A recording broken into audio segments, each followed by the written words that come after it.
Olá, seja bem-vindo a mais uma leitura do Sermão do Monte.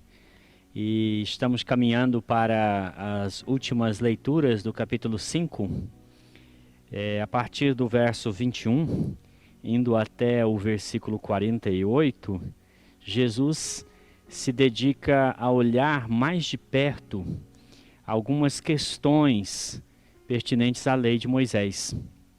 E ele aborda neste seu sermão 3 mandamentos específicos, 2 deles pertencentes ao Decálogo, o 6º mandamento e o 7º mandamento, e por fim um mandamento específico, não estando no Decálogo, que é o mandamento síntese de amar ao próximo. E também 3 outras questões que estão ligadas à aplicação da lei, que são as questões do divórcio, a questão dos juramentos e a questão da vingança. Bom, vamos ler então primeiramente a partir do versículo 21, vamos estender nossa leitura até o verso 32. Ouviste o que foi dito aos antigos: não matarás, e quem matar estará sujeito a julgamento. Eu, porém, vos digo que todo aquele que sem motivo se irá contra o seu irmão estará sujeito a julgamento. E quem proferir um insulto a seu irmão estará sujeito a julgamento do tribunal. E quem lhe chamar tolo estará sujeito ao inferno de fogo. Se, pois, ao trazeres ao altar a tua oferta, ali te lembrares que o teu irmão tem alguma coisa contra ti, deixa perante o altar a tua oferta. Vai primeiro reconciliar-te com o teu irmão, e então, voltando, faze a tua oferta. Entra em acordo sem demora com o teu adversário, enquanto estás com ele a caminho, para que o adversário não te entregue ao juiz, o juiz ao oficial de justiça, e sejas recolhido à prisão. Em verdade te digo que não sairás dali, enquanto não pagares o último centavo. Ouviste o que foi dito: não adulterarás. Eu, porém, vos digo, qualquer que olhar para uma mulher com intenção impura no coração, já adulterou com ela. Se o teu olho direito te faz tropeçar, arranca-o e lança-o de ti, pois te convém que se perca um dos teus membros e não seja o teu corpo lançado no inferno. Se a tua mão direita te faz tropeçar, corta e lança-a de ti, pois te convém que se perca um dos teus membros e não vá todo o teu corpo para o inferno. Também foi dito: aquele que repudiar sua mulher, dê-lhe carta de divórcio. Eu, porém, vos digo: qualquer que repudiar sua mulher, exceto em caso de relações sexuais ilícitas, a expõe a tornar-se adúltera, e aquele que casar com a repudiada comete adultério. Aqui Jesus aborda 2 mandamentos da lei. O 6º mandamento, que diz respeito à questão dos homicídios, e o 7º mandamento, que diz respeito ao adultério. E ele aborda nos últimos 2 versículos a questão relacionada ao divórcio. Vamos então considerar por partes cada uma dessas questões levantadas por Jesus. Primeiramente, ele introduz a sua fala dizendo: vocês ouviram o que foi dito pelos antigos. Jesus, ao afirmar assim, ele está chamando a atenção dos discípulos para o fato de que eles devem considerar como já estabelecido aquilo que foi dito pelos antigos. E nesse sentido, por estar se referindo especificamente a Moisés, e valendo-se do Decálogo, ou seja, das 10 palavras apresentadas por Moisés em Êxodo 20 e Deuteronômio 5, Jesus reforça o dever de preservar a vida do outro, pois ele diz: não matarás. Mas logo em seguida ele amplia dizendo: eu, porém, vos digo.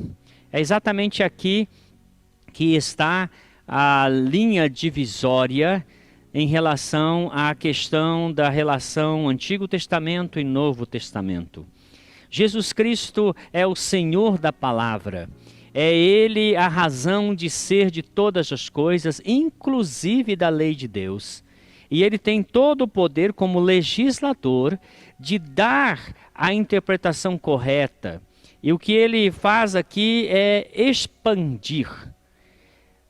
Os fariseus, os escribas, eles interpretavam a lei de Moisés e viam o sexto mandamento sendo transgredido unicamente na ação de tirar a vida do outro. Jesus, como o supremo legislador, o verdadeiro intérprete da lei de Deus, ele faz uma interpretação radical. Ao invés de estar olhando para o ato em si, Jesus vai abordar as intenções.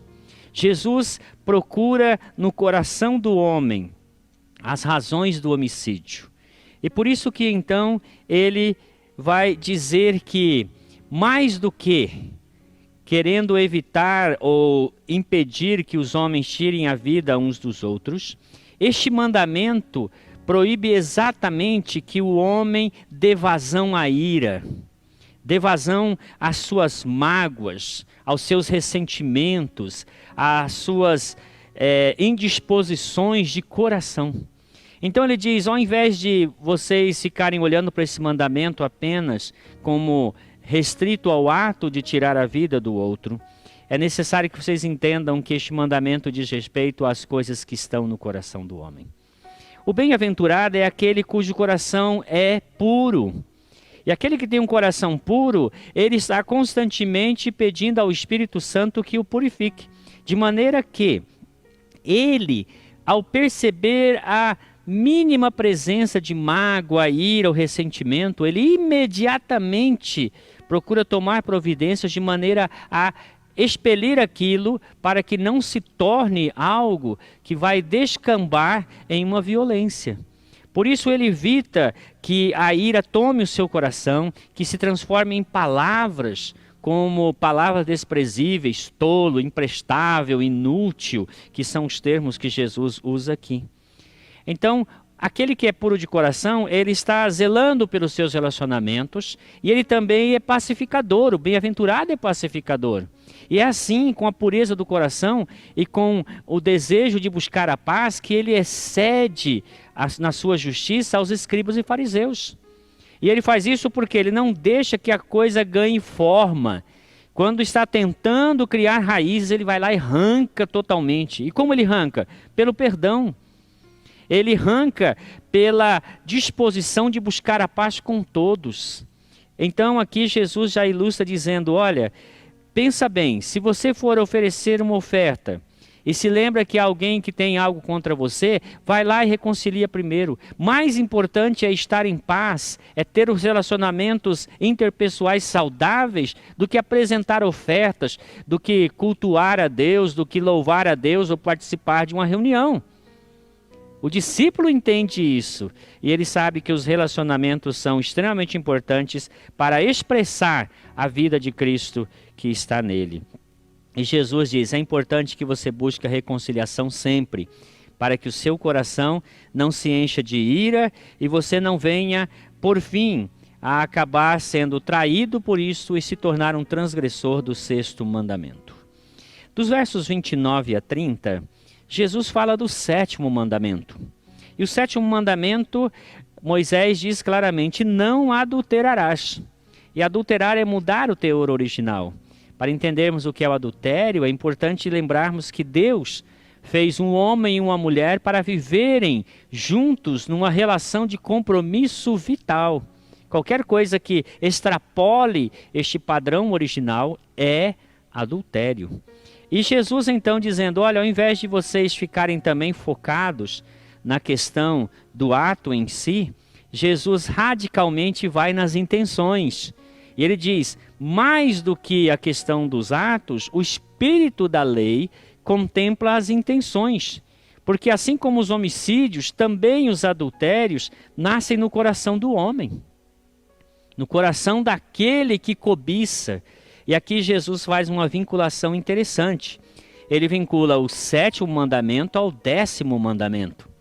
E assim ele diz que uma coisa está para outra.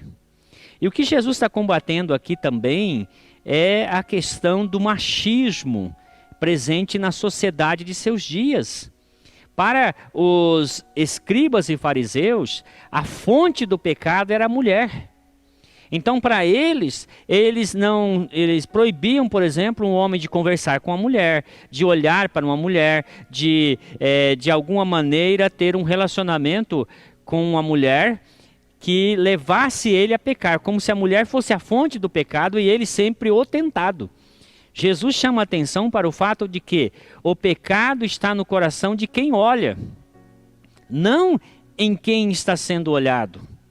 E aí ele muda o foco, porque até agora, na concepção desses homens, esses religiosos, sempre a culpa era da mulher. Agora Jesus diz, não, pelo contrário, a culpa é daquele que em seu coração permitiu que surgisse pensamentos impróprios, impuros, pensamentos concupiscentes. Então ele diz, olha, se teu olho ou a tua mão te faz pecar, corta.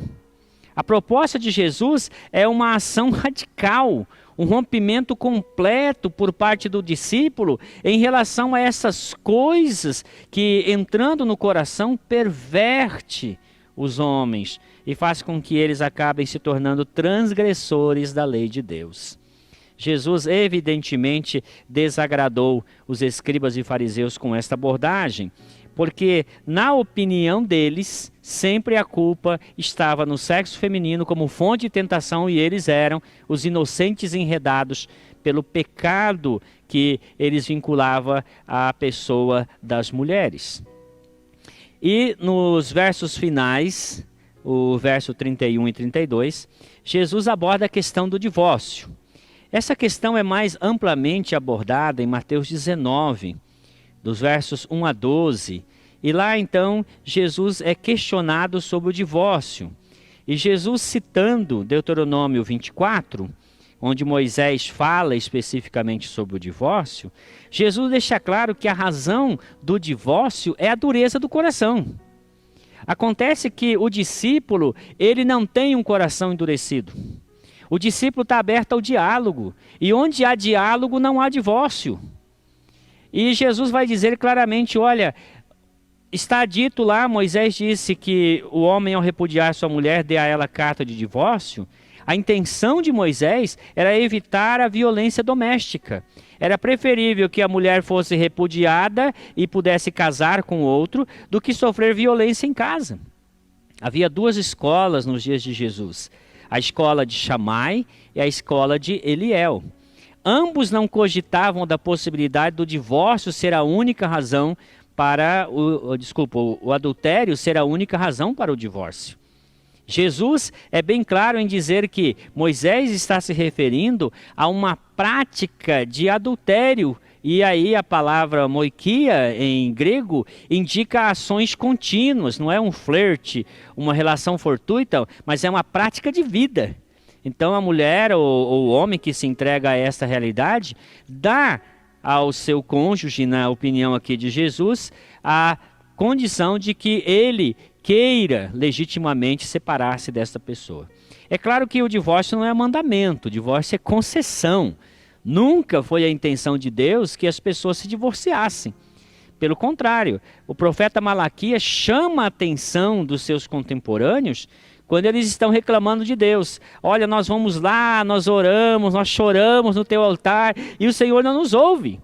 E Deus responde através do profeta dizendo, é claro que eu não os ouço, porque a violência de vocês contra a mulher de vocês chega aos meus ouvidos e abafa a oração de vocês. Eu fui testemunha, diz o Senhor, que vocês fizeram uma aliança com a sua mulher e vocês não estão sendo leais. Vocês são desleais com elas. Isso pesa na avaliação de Deus. É claro que a intenção de Deus é que as pessoas não se divorciem. Mas neste caso, Jesus está dizendo, a única razão que se tornaria passível de ser aceitável é esta.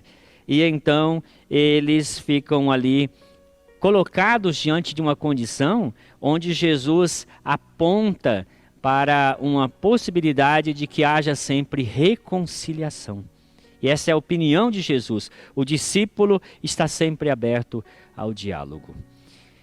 Com essas palavras, eu creio que é importante que nós entendamos que nosso coração precisa ser e permanecer puro, tanto nas intenções como também em relação aos nossos relacionamentos, buscar sempre estar sadios no que diz respeito a essas coisas, e com certeza nós vamos exceder na nossa justiça a justiça dos escribas e fariseus, porque fomos por Deus bem-aventurados, nosso coração foi purificado e Ele nos deu um coração aberto ao diálogo, aberto a corrigir os relacionamentos. Esse é o meu desejo, que Deus assim te abençoe, em nome de Jesus Cristo.